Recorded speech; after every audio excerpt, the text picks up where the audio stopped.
All right, this video is being made as a recap to a Friday, March 18th class, which I failed to record.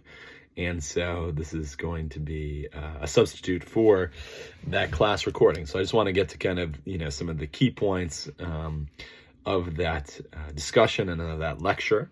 And just kind of go from there. So started off the class, as always, just reminding people about the work for the week. For this particular week, it was the third PD, the third philosophy discussion, and the optional 8th AA. Also talked about class eval. So a few weeks ago, you had evaluated me in the sense of what do you like, what do you do not like about the class. You did this as part of Poll Everywhere, so I compiled the results, and on this video, I'll just kind of give some highlights. So a couple people said, there's nothing I don't like. I love everything about the class. Student wrote, I'm learning a lot, interested in this class, so I don't have anything to say about the class I dislike. Good class, no complaints. In terms of, then I broke down the comments in terms of positive versus negative. So one student said, it was graded fairly. I think this class is hard to mess up. Reasonable workload.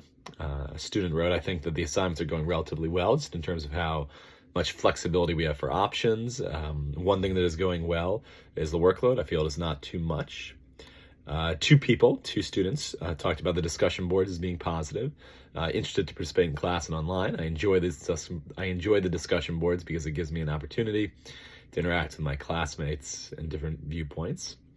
Opportunities for extra credit. A couple people comment on that as being positive. I love the extra credit opportunities each week. I enjoy all of the extra credit assignments to improve my grade. And then a couple people were positive with regard to the short assignments and writing. I'm having fun writing the assignments. It helps me become a better writer, and I always enjoy improving my writing. In terms of the negative, when we go to the assignment category, there was 3 people that were displeased with the overall kind of level of work, the amount of work. So I feel like it is time consuming, but something not too crazy. Don't like the work, but nobody likes work. And not gonna lie, the work is a lot. Overall grading, so the grading for this class is a bit hard to figure out. Don't like the short assignments, too challenging. The short assignments make me feel like I'm suffering through an English class. And for the short assignments, just as an aside, and the English class comment, it is true, right? So I expect a lot for the short assignments, give you feedback, right? You have the revision process. But ultimately, my hope is that you improve on a skill that you can use for the rest of your life, and which is applicable to any field that you enter into. Regardless of what your career is going to be, the ability to write or the ability to create arguments is a skill that can last. So that's why, I stress it and demand a decent amount from it. The biggest kind of complaint or negative would be the quiz test questions being tricky, worded poorly, too difficult. So a couple kind of samples of those comments.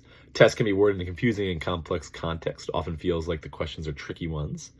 Wording of the questions is confusing, and at times very frustrating. Some of the wording is a little difficult to know what is being asked. So in response to this, a couple different things. One, I have to take some responsibility here, and some of this is my fault. So I went back, certainly for the third quiz, double-checked all the questions. It doesn't mean they're going to be easy, or it doesn't mean that some of the questions won't feel tricky to a particular student. But I did want to just kind of double-check, make sure that the questions, as far as I could tell, were worded fairly, and made sure that we had talked about, all the questions that were relevant to that quiz. So, I want to kind of do that. Also remember that your lowest overall grade drops. So if the quiz average ends up being your lowest, that would drop. And your lowest individual quiz drops when I calculate the average. And the other thing I kind of mentioned in class is just that if you really are struggling with that kind of assessment and, the quizzes, the midterm exam, certainly think about doing a oral exam. That might be a better format for you to demonstrate your knowledge. All right, kind of another negative. So one person wrote about too much work, too many assignments. I have trouble with turning in the assignments. And my advice to this is print out the weekly to-do list and just check off the items as you go. And that will ensure that you have, in fact, completed everything you need to complete. Notification of assignments and due dates could be improved. I struggle heavily with the work. I struggle heavily with the work and keeping track of all the assignments. The same kind of advice, print up that to-do list, check it off as they go. Somebody wrote about the AA assignments. I feel as if they're relatively forgettable. All right, so the next kind of just three other categories, very brief. So class environment. By far the most positive comments were about good discussion, good debates. So a student wrote, class discussions are a great way to open people's minds and get more comfortable with stating one's opinions and hearing from others. I like how we have a lot of room for discussions. I like how discussion-based the class is, and it's nice to explore different ideas. The thing that I love most about this class is how much we talk and how free it is, and I enjoy the engagement of the class. Okay, so those are all positive, so that's excellent. I'm glad you guys are enjoying the discussions and that you're enjoying kind of exploring different viewpoints, seeing different ways of looking at this notion of life after death. Negative, logistics. The thing that is not going well is I sometimes have to miss class because of work. So in terms of content, positives, I like how the content from the course is presented. 4 people wrote about kind of the material being engaging, interesting. It's interesting to learn about different cultures, how different cultures look at the afterlife. I like the interesting topics we talk about every week. I like learning about different cultures and religious ideas of the afterlife. So what I find positive about that is that you're really interested in just how different societies and different religions have conceived of the afterlife, and that's attracting you. All right, good use of videos, supplement the class. I enjoy the class discussions, videos, and content. Materials laid out are structured effectively. I feel like the class is easy to follow in terms of assignments. I like how streamlined the information and work is. Everything is easy to find and know when it is due. In terms of negative for content, material is confusing or difficult. There were 3 people that said this. Some of the readings can be difficult to understand. I'm confused by what Plato and Unamuno are trying to say. I don't really understand Plato's proofs. So, certainly the proofs were the most kind of technical or abstract component of this course, and they are a little tricky.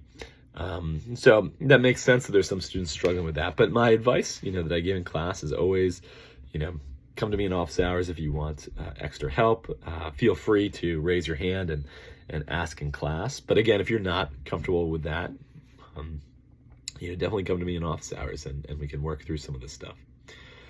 Negative, selection of the material is inadequate. I think we should have more people coming to talk about their NDEs and how people deal with someone when they die and what they think happens to them. And then I feel like I'm getting a little lost because it is not as interesting to me as the first part. So here, in terms of the NDEs, so I'm probably only going to have one person come in for that. But the point about other people coming in from centers where they deal with death, so this is hospice workers, something I never thought of. And so that is something I will consider for sure. Teaching style. So in terms of positives there, I like how comfortable the professor makes us feel about sharing our opinions. And I'm actually learning in this class and remembering what I learned. All right, so that is a recap of some of the class evals. Now, in terms of the content for that particular class, we looked at a behavior-producing afterlife. And so for a behavior-producing afterlife, the basic idea is that the afterlife is there to produce behavior, right? So it's fairly explicit from the title. And this is probably the most common way that the afterlife is conceived when we think about what its purpose is. It's there to encourage people to be good and to discourage people from being bad. And normally, at least in the Western world, the way we think about that would be a notion of heaven and hell, right? So you're rewarded for being good and you're punished for being bad. And so you have those 2 basic pillars of afterlife, right? So heaven, bliss, eternity with God, paradise, and then you have hell, this idea of eternal suffering and torment and agony. And so that is the structure. Another kind of way to structure rewards and punishments would be a notion of karma, right? So good people have good things happen to them, and bad things happen to people that are bad. And in particular, we looked at Descartes. And so we started that class in terms of the content of Descartes with a quick review. So why is the belief in God and the afterlife so important to Descartes? And the answer is that these beliefs, and he says these are the two most important beliefs, a belief in God and a belief in the afterlife. They are so important because they are central to ensuring people live morally. Without those beliefs, according to Descartes, we would not live morally, or at least not always live morally. And so we kind of reviewed that and then went into the second paragraph of the Descartes reading. And he repeats his claim that God and mortality are necessary to motivate people to live morally. But he also adds that this world is structured in such a way that immortality or vice, people that are bad, often get ahead. So in other words, it often pays to be bad. You can advance your self-interest by doing the wrong thing many times in this world. So it's not only that we need these beliefs to motivate ourselves to be moral, or society needs them to ensure morality, but the idea with Descartes is that another reason that we need these is because if they were lacking, we are left with just this world. And if we're left with just this world, it's structured in a fundamentally problematic way, because it would reward, or at least sometimes, Descartes says many times, you're going to get paid for, you're going to get benefited from doing the bad thing. And so if that's the structure of this existence, then that's even more of a reason to believe that if we don't have a belief in God and we don't have a belief in the afterlife, then people will simply act immorally. Now, we also looked at how do you respond to Descartes, right? So what are some of the class perceptions of his position that we need these two beliefs in order to live morally? And so a number of people challenged these conclusions, and you said, one challenge was, even without religion, there's a built-in set of rewards and punishments in terms of our social structure and interactions. Some people said, look, if you really are a jerk, if you really do just put yourself first, if you don't care about others, if you don't act according to some basic moral values, then there are going to be punishments, social stigmas put upon you. You will be more and more marginalized, excluded. People will not want to help you, so on and so forth. So again, one way of responding to Descartes and this idea that we need a belief in the afterlife and God in order to live morally is to say no. Unlike Descartes' position, this world actually is structured to produce more or less moral behavior. Another kind of challenge was, look, atheists can be moral. So if we really need these beliefs in order to live morally, some people said, no, you can just look at the fact that there are some people that are atheists, and they seem to be living good, decent lives. Another kind of avenue to explore is this notion that, look, our society is becoming less religious. We're becoming more secular. Yet we are not becoming worse or less moral people. At least that's a claim that someone can make. A contestable claim, but certainly a claim that you can make. And if you make that claim, you might say, look, we've expanded rights, we're more aware of and resistant to injustice, so on and so forth. Now, I asked a follow-up question at this point. If one argues that we do not need the afterlife to keep people in line because we have created social systems of reward and punishment, then is it true that we would cease to be moral if there were no rewards and punishments? So one kind of position that we explored is, do we need the reward punishment structure of heaven and hell to be moral? But the more general question is, do we just need a reward and punishment structure in general to be moral? And I mentioned in this context, Plato, in his Republic, wrote this very famous kind of story, The Ring of Gyges. And essentially it was, a thought experiment, a mythical type of idea. And the premise was, this guy Gyges got a ring, a magical ring that allowed him to be invisible. And Plato simply asked, what would you do in that case, right? If you had this invisibility ring, would you, go behind people's backs to get what you want? Would you use that power for some self-interested end? Would you behave immorally? So on and so forth. And so we talked about that, and we also talked about this question of, can children be taught to avoid, to pursue good and avoid bad without reward and punishment? Do children need rewards and punishments in order to live morally? And if that is the case, and if we also need rewards and punishments as adults to live morally, then perhaps we are, in a certain sense, like children. We talked about how the rewards and punishments for children would be different than those of adults. So children, more kind of tangible, physical type of rewards, whereas adults could also be tangible, physical. You think about devoting yourself to your work in order to get a raise, a present that someone gives you. But we also seek rewards in terms of status and in terms of recognition. Okay, and so with that, we kind of closed up the Descartes discussion, and we moved on to Catholic Catechism. And with Catholic Catechism, it's still within this kind of context of a behavior-producing belief in the afterlife. And so the afterlife is there, in this sense, in order to produce behavior. And we looked at, from the Catholic Catechism, 2 paragraphs, so paragraphs 633 and 634. And Jesus goes to hell. So these passages are about Jesus going to hell following his death. And so the question is, does that mean everyone is saved? And I'll just read those passages briefly. So paragraph 633. Scripture calls the abode of the dead, to which the dead Christ went down, hell, Sheol in Hebrew, or Hades in Greek, because those who are there are deprived of the vision of God. So you get the sense of hell is the absence of God. You are disconnected from God. That is what hell is, the deprivation of God. Such is the case for all the dead, whether evil or righteous, while they await the Redeemer, which does not mean that their lot is identical, as Jesus shows through the parable of the poor man Lazarus, who was received into Abraham's bosom. It is precisely these holy souls who awaited their Savior in Abraham's bosom, whom Christ the Lord delivered when he descended into hell. Jesus did not descend into hell to deliver the damned, nor to destroy the hell of damnation, but to free the just who had gone before him.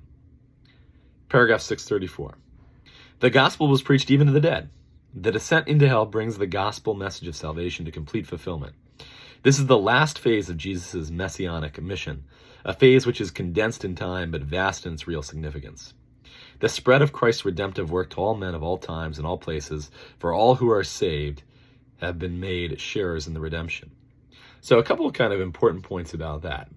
One, not everyone is saved. So according to the Catholic Catechism, there is no universal kind of salvation.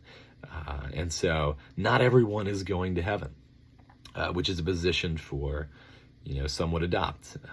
Some religious believers think that the idea of hell doesn't make sense, at least as eternal kind of place of damnation. And so, so you have this idea that, look, there really is a heaven and hell, that's central to a Catholic approach to the afterlife. And so with that heaven and hell, you have certainly the possibility of thinking of the afterlife in terms of producing behavior. And we get this kind of connection with behavior or character, really, when it's talking about who is saved and who is not saved, right? The idea of the holy souls will be saved, the righteous will be saved, versus those that are evil, versus those that are unrighteous, versus those who are unjust. And it says, Jesus did not descend into hell to deliver the damned, nor to destroy the hell of damnation, but to free the just who had gone before him. So those that are just would be saved. And, one other kind of point that I think is worth mentioning, it talks about Jesus going down into the realm of the dead to save those who are righteous who had gone before him. And so one of the interesting points about that claim is that you're talking about a kind of a comprehensive sense of justice, that no matter when you were born, if you were just, if you were righteous, you will be saved by Christ and will be able to be resurrected into heaven. And so again, this notion that, look, it is justice extends to all times, all places, all persons. One cannot escape the justice that awaits us in the afterlife. And so with that, I'll close this up. In future classes, we go further into the Catechism and talk more about it. But that is it for that particular class.